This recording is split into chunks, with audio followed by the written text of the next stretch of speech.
Hey friends, it's Charles here, and we're going to open up an action figure. We're going to talk about action figures.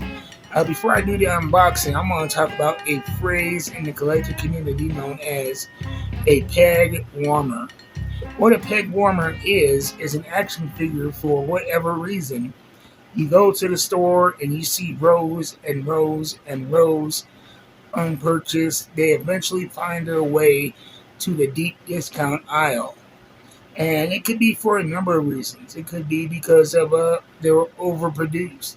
You have a popular character that you think everybody's gonna want, and lo and behold, you make way too many AJ Styles figures. And as popular as he is, wrestling is still niche. And then you have things like the movie The Eternals, which was a box office flop. People didn't see it, people didn't like it, but what we did see was shelf after shelf, and even still today, shelves full of Eternals figures. They seem to be the eternal peg warmer.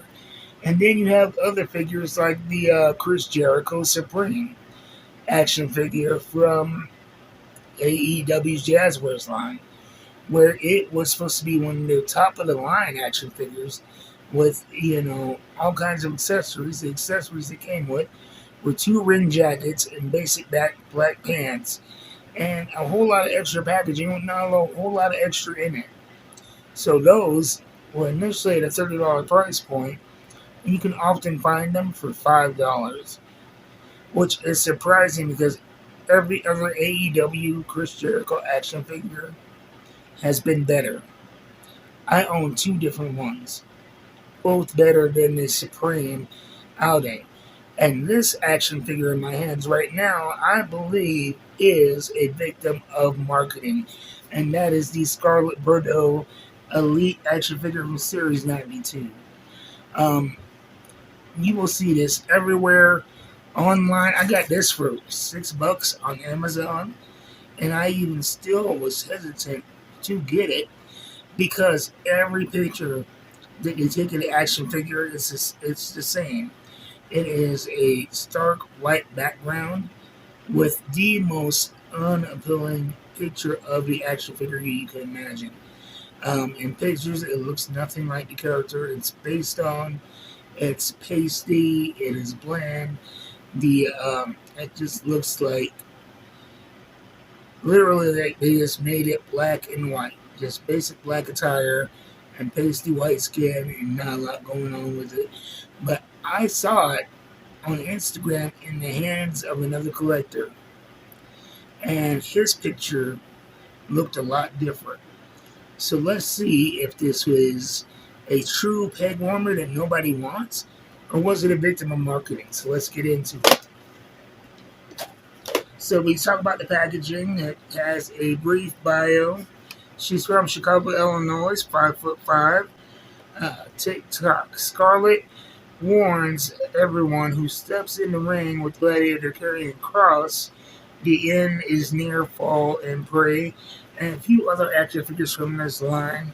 We have a throwback Ric Flair. We have Rey Mysterio, Adam Cole, uh, The Fiend, Bray Wyatt, Burnt Edition, and Charlotte Flair. So that tells you the date, that this was put out.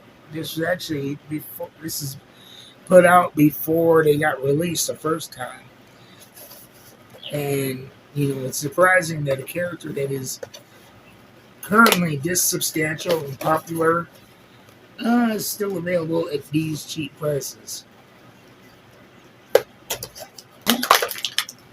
Yeah, it already looks so much better than the promotional pictures. So if you are a regular viewer of this channel, you know that I do my reviews a certain way, and that is we start with the likeness as compared to the actual person. Then we go to articulation, and then we go to accessories. So that's the lineup for today. Let's get into it. First off, with the likeness, I mean, you get a look at this face. I'll see if I can find a comparison picture, but this is an actually photorealistic scan of Scarlett Bordeaux. I like the crown. which is built in to the hairpiece. So that's an accessory you don't have to worry about losing.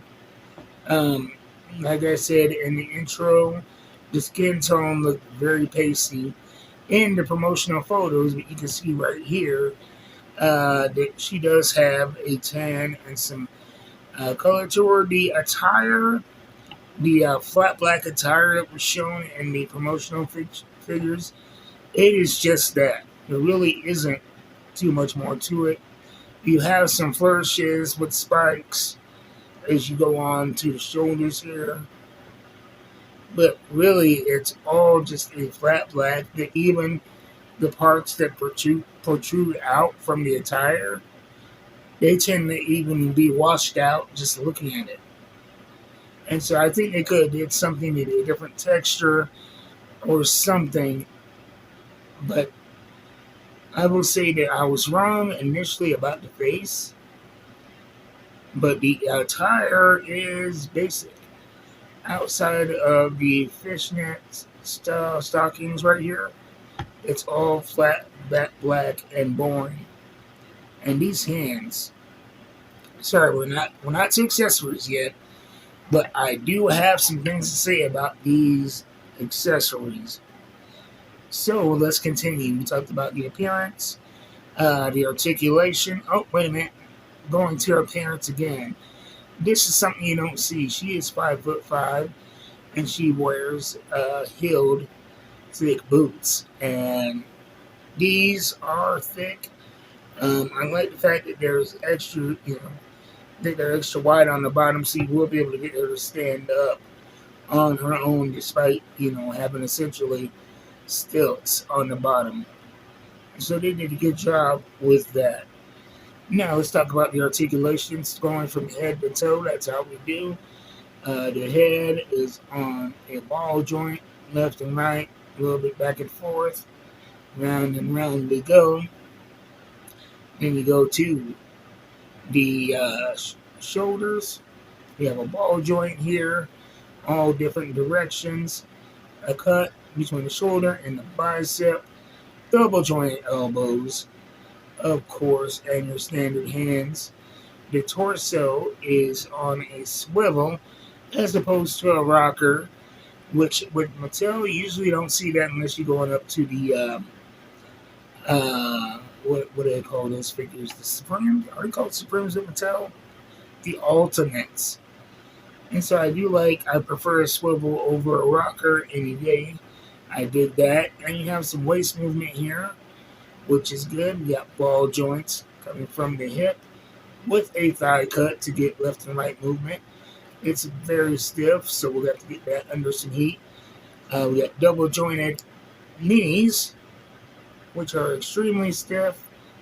You can either heat those up with some hot water, not hot, really warm water, or what I like to do is you see my laptop here, the cooling fan right here. You get a little bit of heat coming off of that. I ran right next to that. So while I'm playing The Sims, I'm getting a little bit of heat on here. It doesn't affect the paint or the quality of the material, and you can get these joints moving. So that's what I'm going to do with this action figure later on to get the joints moving. We have back and forth on the ankles, and we have a cut in the calf. The ankles are a little bit loose. I think that may end up being problematic with these elevated shoes eventually, because you can see it's wanting to go back and forth here. So let's talk about the accessories. Start with the hands. One thing I noticed with the hands right off here, for some reason, I have never seen this in a wrestling action figure, but the hands are rubber. Very soft rubber. The fist are that same very soft rubber. I don't like it.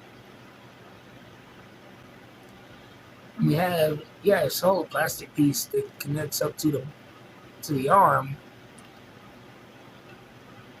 So we have that, and then we have the lantern that she carries with her to the ring.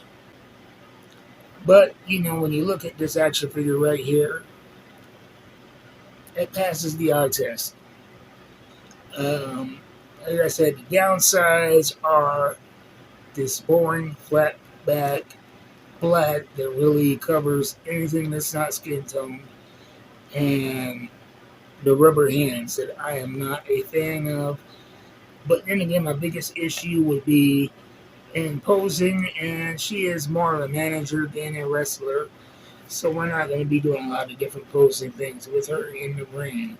We're going to be seeing her next to this guy, Karrion Cross, or as I knew him, Killer Cross, back from his TNA Impact, Lucha Underground, and MLW days. He looks a lot different nowadays. He actually has longer hair. He's a lot bigger, more muscular, and he's teaming up with the authors of Pain, and I believe Paul Ellering still, and Scarlett, so that is a whole package deal. But yeah, they look good next to each other. This is a Karrion Cross basic because I remember around the time they put this out, and then the next figure they put out of Karrion Cross was when they had him with the mask and the whole gladiator gimp look, which I was not a fan of. I didn't like it, so I didn't buy it. But hopefully, we'll get a more modern, elite version of Karrion Cross that I can have next to this. Um, they look good together, a real life couple. The ankles, like I said, loose ankles are going to be a little bit of a problem. But outside of that, I mean, let's be real. And like I always say, I try to keep it positive on this channel. Does it deserve to be a peg warmer? Yes. Is it as bad as I initially thought? Not at all. The main issue I had with it was the lightness, but that was just bad marketing photos. When I get it in my hand, the biggest gripe for me are these rubber hands, which I do not like. I don't like the flat black, and I don't like the loose ankle. But, you know, is it worth the $6 I spent on it? That and a couple of bucks more. So that's been my unboxing and review of this Scarlett Little figure. I got mine at Amazon, and you can find them on Amazon, and I believe Ringside Collectibles, and Walmart.com. In my opinion, if you're going to be going up past the $7-8 price point, let it sit for a second and let the price go down. Anyway, that's been another unboxing and review. You guys be easy. I'll see you next time. Until then, keep buying them figs. I am out.